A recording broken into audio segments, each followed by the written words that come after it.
उत्तर प्रदेश में होने वाले विधानसभा चुनाव से पहले क्या वाकई बड़ी मुश्किल में यहां पर फंसने अब नजर आ रहे हैं उत्तर प्रदेश के मुख्यमंत्री योगी आदित्यनाथ। क्या उत्तर प्रदेश के मुख्यमंत्री योगी आदित्यनाथ की सीएम कुर्सी अब खतरे में है? क्या योगी आदित्यनाथ को इस्तीफा देना पड़ जाएगा?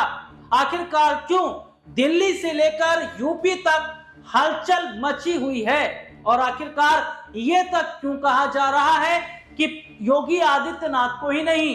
प्रधानमंत्री नरेंद्र मोदी को भी इस्तीफा देना पड़ सकता है? आखिरकार ये पूरा मसला है क्या और क्यों दिल्ली से लेकर यूपी तक हालात बेहद ज्यादा खराब हैं? दरअसल सबसे बड़ी बात क्या है कि जहां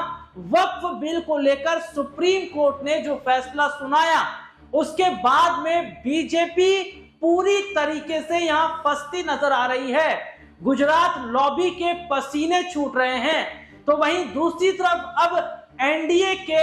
जितने भी सहयोगी दल हैं उन्हें अब लगने लगा है कि अगर एनडीए के साथ बने रहे तो उनके हाथ से सब कुछ निकल जाएगा, यानी कि ना उनके पास वोट बैंक रहेगा, ना उनके पास उनकी पार्टी रहेगी और ना ही वो आने वाले समय में चुनाव जीत पाएंगे। तो क्या जिस तरीके से नीतीश, नायडू और तमाम जितने भी एनडीए के सहयोगी दल हैं वो अब विचार विमर्श करने लगे हैं सुप्रीम कोर्ट का फैसला आने के बाद कि अगर सुप्रीम कोर्ट आने वाले समय में और जो बड़ा फैसला और लेने वाला है,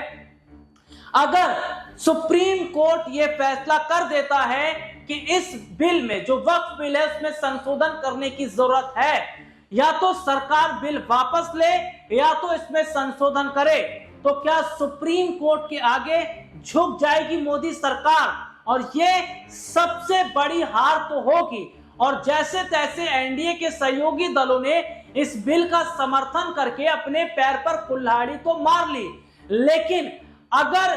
केंद्र सरकार यहां पर गुजरात लॉबी झुक जाती है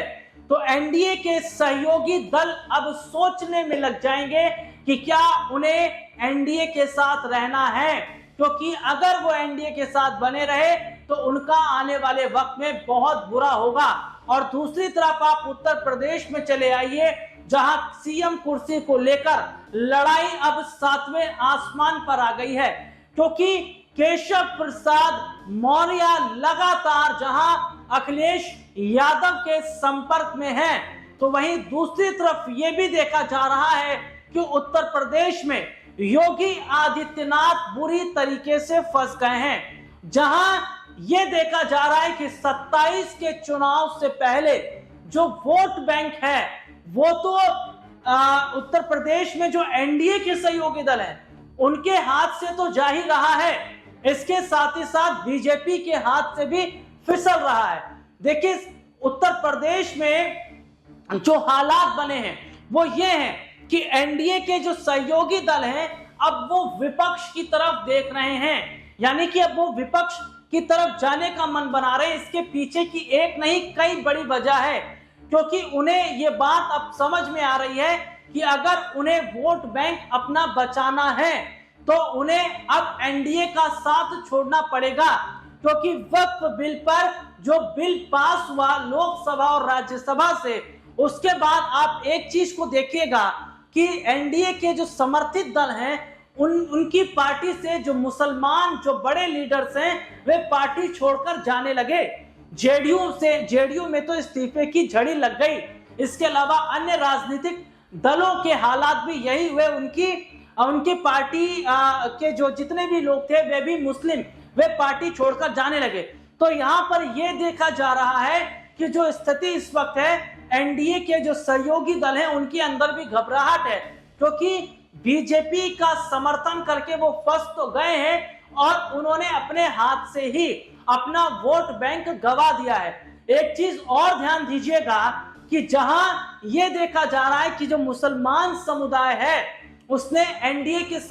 जो संबंधित दल हैं, जो उनके सहयोगी दल हैं, उनसे किनारा किया, और दलितों ने भी बीजेपी से और एनडीए के सहयोगी दलों से किनारा किया है। क्योंकि लगातार जिस तरीके से दलितों का अपमान हो रहा है, लगातार दलितों का शोषण हो रहा है और मुसलमानों को लेकर जो सरकार की राय है यह बताती है कि किस तरीके से उत्तर प्रदेश में सीएम योगी के खिलाफ न सिर्फ एनडीए के सहयोगी दल नजर आ रहे हैं बल्कि विपक्ष ने भी योगी पर एक के बाद एक सवाल दाग दिए हैं। और इसमें एक चीज देखिएगा कि योगी आदित्यनाथ जो मुसलमानों को लेकर जो फैसला ले रहे हैं या जिस तरीके से उत्तर प्रदेश में उन्होंने काम शुरू कर दिया, वक्फ बिल पास होने के बाद वक्फ की संपत्ति को सरकार के अंदर लेने का, और दूसरी तरफ देखा जाता है रामजी लाल जो दलित चेहरा है, समाजवादी पार्टी के राज्यसभा सांसद, उनके घर जो हमला होता है तो ये देखा जाता उस पर चुप रहते हैं। अम्बेडकर का मामला होता है उस पर बीजेपी चुप रहती है। तो यहाँ दलित और मुसलमान ये दोनों जो वोट बैंक है जब अब सपा की तरफ नजर आ रहा है। और जब योगी आदित्यनाथ बुरी तरीके से घिर गए हैं, यहाँ पर केशव प्रसाद मौर्य चुप हैं, तो क्या केशव प्रसाद मौर्य ये चाहते हैं योगी आदित्यनाथ इस्तीफा दे? और सबसे बड़ी बात आप देखिए कि इस वक्त पूरी तरीके से उथल पुथल बीजेपी में मची हुई है, आरएसएस के अंदर मची हुई है और कुछ सोच समझ बीजेपी नहीं पा रही है, क्योंकि वक्फ बिल का मामला जहां सुप्रीम कोर्ट में जब मामला गया है, वहां जो सुनवाई हुई है उस मामले पर फंस गई है। दूसरी तरफ दलितों का अपमान करना, मुसलमानों पर टारगेट करना, इसमें सरकार बुरी तरीके से फंसी है। एनडीए के सहयोगी दल फंसते नजर आ रहे हैं। लेकिन एक चीज को ध्यान दीजिएगा कि केशव प्रसाद मौर्य क्या यहाँ चालाकी दिखा रहे हैं? क्या केशव प्रसाद मौर्य ये चाह रहे हैं कि लगातार योगी सरकार पर हमला होता रहे? क्योंकि योगी सरकार का जो फैसला है या योगी सरकार जो काम कर रही है, उत्तर प्रदेश के मुख्यमंत्री योगी आदित्यनाथ जो काम कर रहे हैं, उनके काम से एनडीए के सहयोगी दल भी खुश नहीं है। उनके काम से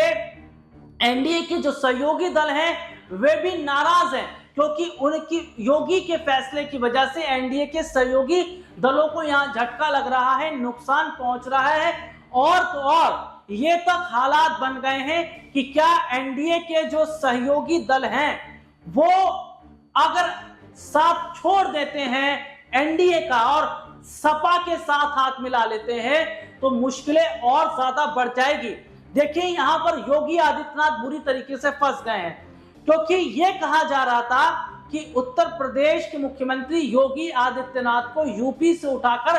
केंद्र की राजनीति में लाया जाएगा और केशव को फिर सीएम बनाया जाएगा। लेकिन प्रधानमंत्री नरेंद्र मोदी जो जिस तरीके से उन्होंने मोहन भागवत, आरएसएस प्रमुख मोहन भागवत से मुलाकात की और मोहन भागवत से मुलाकात करने के बाद 29 का विजन सेट किया और योगी का रास्ता सेंट्रल आने का रोक दिया, उसके बाद योगी फंस गए। क्योंकि देखिए योगी आदित्यनाथ जो फैसला ले रहे हैं उस फैसले से बीजेपी के अपने लोग भी खुश नहीं हैं और बीजेपी के विधायकों ने जिस तरीके से योगी के खिलाफ मोर्चा खोला, जिस तरीके से योगी पर तमाम सवाल दागे, योगी आदित्यनाथ पर तमाम जिस तरीके से सवालों की झड़ी लगाई गई, उसके बाद केशव प्रसाद मौर्य तब भी चुप रहे और आज भी केशव प्रसाद मौर्य चुप हैं जब